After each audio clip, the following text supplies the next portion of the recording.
निश्चित तौर से बहुत ही दुखद है, क्योंकि बाबा सिद्दीकी जी एक समाज के लिए प्रेरणा स्रोत थे और काम करते थे लोगों के लिए। मैं समझता हूं कि उनकी एक बहुत ही अच्छी ख्याति थी, लोकप्रियता थी, और पहले वो कांग्रेस के अंदर ही काम किए, कांग्रेस से आगे बढ़े, और उनके एक बेटे विधायक भी हैं हमारे कांग्रेस पार्टी के।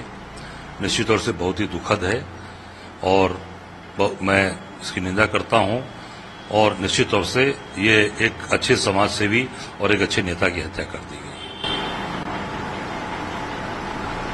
3 बार के विधायक थे, पूर्व मंत्री भी रहे। महाराष्ट्र की पुलिस बहुत एक्टिव पुलिस मानी जाती है, ऐसे में हत्या एकदम दफ्तर के बाहर उनकी हत्या कर दी। हाँ, ये मेरी जानकारी में बात आई कि एक तो शासन सत्ता में भी थे, एनसीपी अजीत पवार गुट के साथ वो थे, और उनको शायद अतिरिक्त सुरक्षा भी दी गई थी, अतिरिक्त सुरक्षा भी उनको प्रदान की गई थी, एक्स श्रेणी या वाई श्रेणी का कोई सुरक्षा भी दी गई थी। उसके बाद ये हत्या होना, मैं समझता हूं कि ये बहुत ही जिसको बोला जाए कि बहुत बड़ी घटना है, और उस तरह की घटना इन्होंने किया है। मैं समझता ये जो शासन सत्ता में लोग बैठे हैं उस पर कोई कार्रवाई नहीं की गई।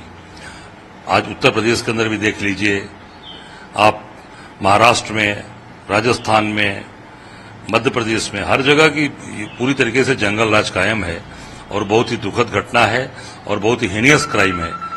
नाना पटोले जी ने कहा कि यहाँ पे क्या बाबा सिद्दीकी जैसे लोग सुरक्षित नहीं है, तो बाकी आम लोग कैसे?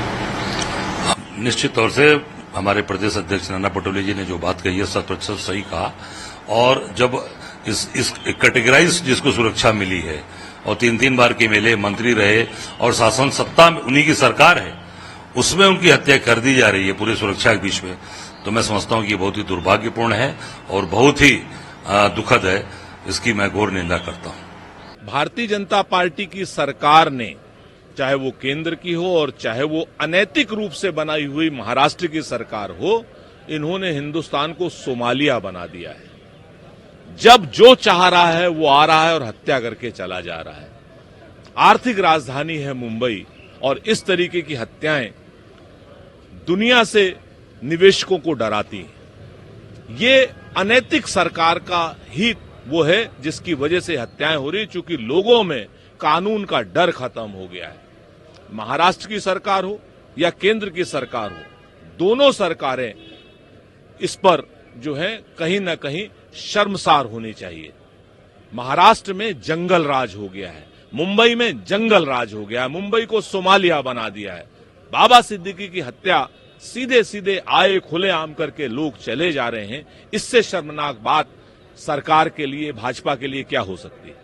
हालांकि महाराष्ट्र के साहब कहा है कि इसके चलते 2 लोगों को गिरफ्तार किया। एकनाथ शिंदे जो अनैतिक रूप से मुख्यमंत्री बने हुए हैं, ये इस तरीके की बेवजह बयानबाजी न करें तो बेहतर है। इनके विधायक दूसरे के कारपोरेटर को मारते हैं, दूसरे के कारपोरेटर इनके विधायक को थाने के अंदर गोली मारने की बात करते हैं और गोली मार देते हैं। जिस तरीके से बदलापुर वाला केस हुआ, एकनाथ शिंदे साहब किस तरीके की भाषा का आप उपयोग कर रहे हैं? सच बात यह है कि आपका राज जंगल राज है। आपको सिर्फ और सिर्फ भारतीय जनता पार्टी और एनसीपी अजीत पवार गुट को संभालने से फुर्सत नहीं है, अपनी कुर्सी बचाने से फुर्सत नहीं है, जिसकी 2 टांगें टूटी हुई हैं। 2 टांगें टूटी हुई मुख्यमंत्री की कुर्सी आज की डेट में शुद्ध रूप से जनता के लिए एक नरक की तरीके से हो गई है।